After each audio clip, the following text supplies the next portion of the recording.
Mummy देखो तो ज़रा सीमा भाभी के सूटकेस में कितने सुंदर सुंदर टॉप, जीन्स, स्कर्ट, शॉर्ट्स हैं। ननद नेहा खुशी से उछलते हुए बोली। अपनी बेटी की बात सुन अनिता जी साड़ियों का सूटकेस छोड़ उस सूटकेस में रखे कपड़ों को ऊपर नीचे कर टटोलने लग गई।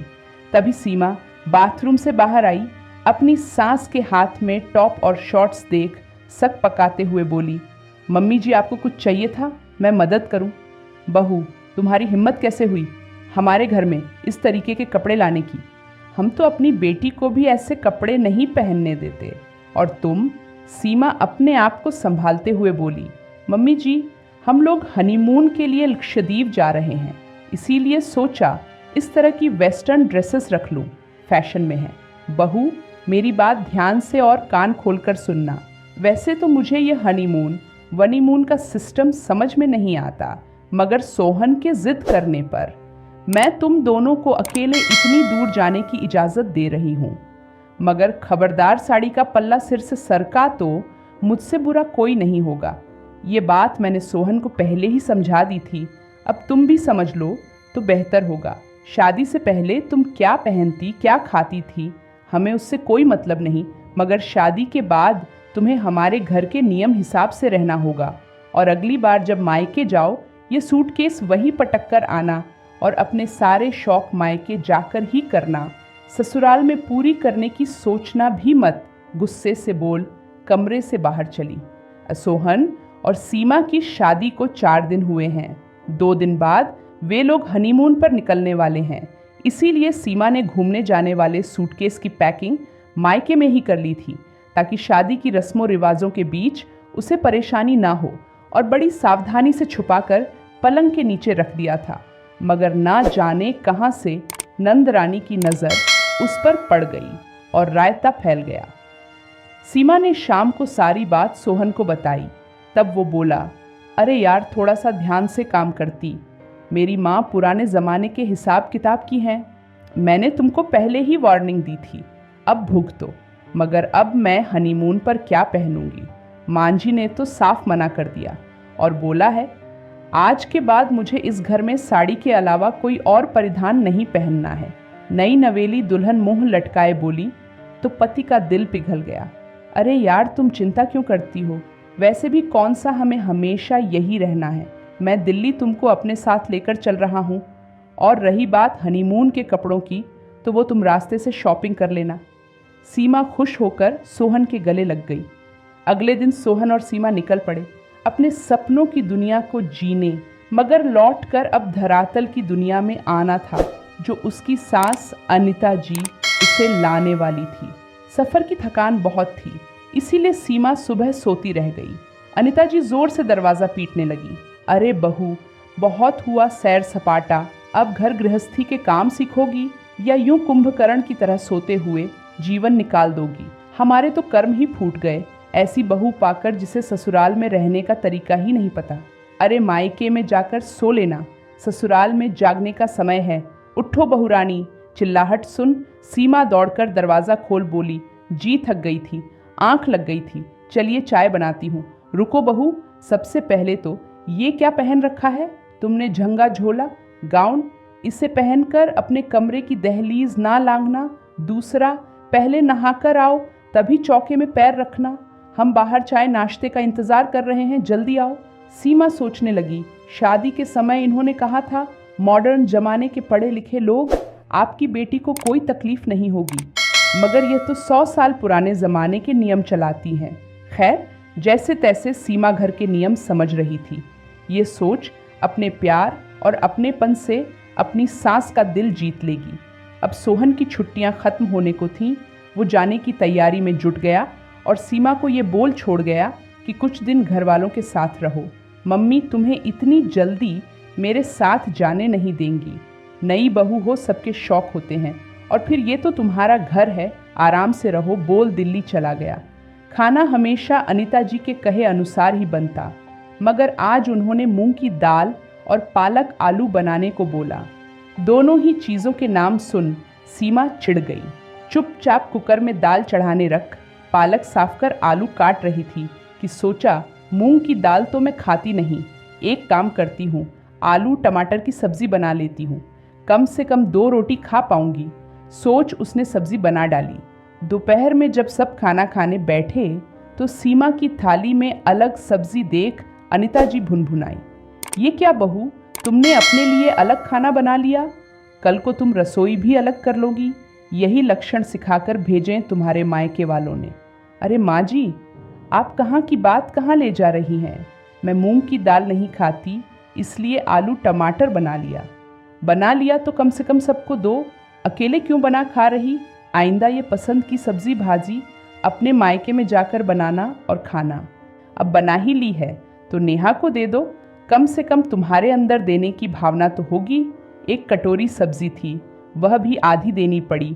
सीमा सोचने लगी, इससे अच्छा तो मैं अचार से रोटी खा लेती, कितना कुछ सुनना पड़ा। सोचते हुए उसकी आंखों में आंसू आ गए। वीकेंड आने वाला था, सोहन का फ़ोन आया था कि वह शाम तक घर आ रहा है। सीमा का मूड बहुत अच्छा था।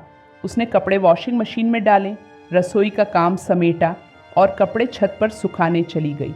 वहीं मोबाइल पर अपने पसंद के गाने चला दिए और कपड़े डालते डालते गुनगुनाने लगी। इधर मंदिर से आती अनिता जी ने बहू को गाते बजाते देख भड़क उठी। दरवाजे से ही चीखना चिल्लाना शुरू कर दिया, बहू नीचे आओ। अपनी सास की आवाज़ सुन सीमा घबरा गई और हाथ का काम छोड़ दौड़कर नीचे आई। जी माँ जी, क्या हुआ? जी माँ जी की बच्ची, ये क्या फुहाड़ों की तरह छत पर गाने गा रही हो? आस पड़ोस के लोग ताका झांकी कर रहे हैं, ज़्यादा गीत गाने हैं तो अपने मायके में जाकर गाना। आइंदा मुझे तुम्हारे इस गाने बजाने की आवाज़ ना जाए। छत पर काम से जाओ और चुपचाप वापस आओ, समझी? सीमा सिर झुकाए वापस कपड़े डालने चली गई। इस घर में दिन ब दिन अपनी खुशियों को मारकर जी रही थी। अपने पसंद का एक काम करने की भी उसे इजाज़त नहीं थी। इसीलिए उसने सोच लिया था, इस बार सोहन आएंगे तो मैं उनके साथ चली जाऊंगी। मुझे नहीं रहना यहाँ घुटकर, ये भी कोई जीना है गुलामों की तरह? नहीं, बिल्कुल नहीं। मगर ये क्या, कुछ दिनों बाद उसे पता चला सोहन ने अपना तबादला इसी शहर में करा लिया है। अब वह यही नौकरी करेगा। ये बात सुनते ही अनिता जी ने खुशी के मारे पूरे मोहल्ले में मिठाई बांटी। मगर सीमा बहुत उदास हो गई। अब ना चाहकर भी इसी नर्क में अपना जीवन जीना पड़ेगा। इसीलिए अब उसने अनिता जी की बातें सुनने की आदत डाल ली। वे जो कहती चुपचाप मान लेती। घर की सुख शांति बनाए रखने के लिए इतना बलिदान तो दुनिया की हर बहू देती है, फिर वो कोई अनोखी तो थी नहीं। कुछ दिनों बाद नेहा की शादी तय हो गई। घर में सभी खुश थे। तभी नेहा बोली, मम्मी मुझे MBA करने मुंबई जाना है। 6 महीने बाद मेरी जॉब लग जाएगी। भैया से बोलिए मेरा टिकट करवा दें। तेरा दिमाग तो ठिकाने पर है। पढ़ाई तो हमने इसलिए करवाई थी ताकि तुझे अच्छा लड़का मिल सके। तू ये नौकरी वोकरी के चक्कर में ना पड़। तेरी शादी पक्की हो गई है, जाकर अपनी गृहस्थी संभाल। और अगर दामाद जी बोले तो करती रहना अपने शौक पूरे ससुराल में। अनिता जी हाथ नचाते हुए बोली, मम्मी नौकरी मेरा शौक नहीं है, ये मेरी आत्मनिर्भरता है। जब मेरे पास 4 पैसे होंगे ससुराल वाले मुझे शौक भी पूरे करने देंगे, वरना जिंदगी भर चूल्हे की लकड़ी समझकर उपयोग करते रहेंगे। भाई आप तो समझदार हो, प्लीज़ मम्मी को समझाओ ना। तब सोहन चिल्लाया, चुप हो जाओ, मम्मी से कोई ऐसी बात करता है? मम्मी जो भी फैसले लेती हैं बिल्कुल सही होते हैं। अभी फ़िलहाल के लिए सब भूल जाओ। शादी के बाद अपनी सास पति से बात करना, वो बहुत समझदार और पढ़े लिखे हैं। मुझे यकीन है वह कभी मना नहीं करेंगे। रसोई में खड़ी सीमा से रहा नहीं गया। वो दौड़कर कमरे में पहुंची और बोली, आखिर कब तक एक बेटी अपने शौक ससुराल में पूरे करेगी और एक बहू मायके में? माँ जी नेहा को अपनी ज़िंदगी जी लेने दीजिए, उसे नौकरी कर लेने दीजिए। क्या पता कल उससे यह सब नसीब हो या ना हो। और आप किस समझदार और पढ़े लिखे परिवार की बात कर रहे हैं? मेरे पिता ने भी यही सोचकर मेरी शादी की थी और यहाँ आकर मैं अपनी पसंद के कपड़े नहीं पहन सकती, सब्जी नहीं खा सकती, गाना नहीं गुनगुना सकती, नौकरी तो बहुत दूर की बात है, सोच भी नहीं सकती। तो फिर क्या गारंटी है कि नेहा के ससुराल वाले उसे उसकी मन की करने देंगे? और पति लोग क्या भरोसा, कमरे में झूठ बोलते हैं और माँ के सामने आज्ञाकारी पुत्र बन जाते हैं। बेचारी बहू तो कसमसा कर रह जाती है। उसका दर्द मुझसे बेहतर कौन जानता है। सीमा का दिल उसके सीने में जोरों से धड़क रहा था। उसे लगा आज तो सासू माँ उसे हमेशा के लिए मायके ही भेज देंगी। सीमा की बात सुन सारे कमरे में सन्नाटा छा गया। उसके कहे एक एक शब्द सही थे। आखिर ससुराल में उसने पाबंदियां ही पाई थीं। कभी अपनी मर्जी का कोई काम भी नहीं कर सकती थी। फिर कैसे बेटी के ससुराल वालों से उम्मीद की जा सकती है कि वह उनकी बेटी को उनके शौक पूरे करने देंगे। कुछ सोच समझकर अनिता जी बोली, पुरानी धारणाओं के चलते शायद मैंने बिना सोचे समझे अपनी बहू और बेटी पर पुराने नियम थोपने की कोशिश की, क्योंकि शायद यह सब मेरे साथ भी हो चुका है। मगर अब और नहीं। नेहा, तुम जाने की तैयारी करो और बेधड़क नौकरी करो। मैं दामाद जी से बात करूंगी कि वो शादी के बाद भी तुम्हें नौकरी करने दें, वरना मैं रिश्ता ही तोड़ दूंगी। फिर उन्होंने सीमा की तरफ देखा और बोली, तुम भी अपने शौक मायके में नहीं करोगी। आज से तुम्हारा मायका ससुराल नहीं, तुम्हारा घर है। बिंदास जो चाहे करो, और ऐसा करना कुछ सूट अपने लिए खरीदो तो 2-4 मेरे लिए भी ले लेना। मैं भी ये साड़ी लटका कर बहुत बोर हो गई। अब अपने सूट पहनने की शौक को पूरा करूंगी, कहते हुए साड़ी का पल्ला ठीक कर कमरे से निकल गई। सोहन, सीमा और नेहा तीनों हक्के बक्के से खड़े अनिता जी को देखते रह गए, क्योंकि इतने साल बाद उनका हृदय परिवर्तन होना किसी चमत्कार से कम नहीं था। धन्यवाद दोस्तों।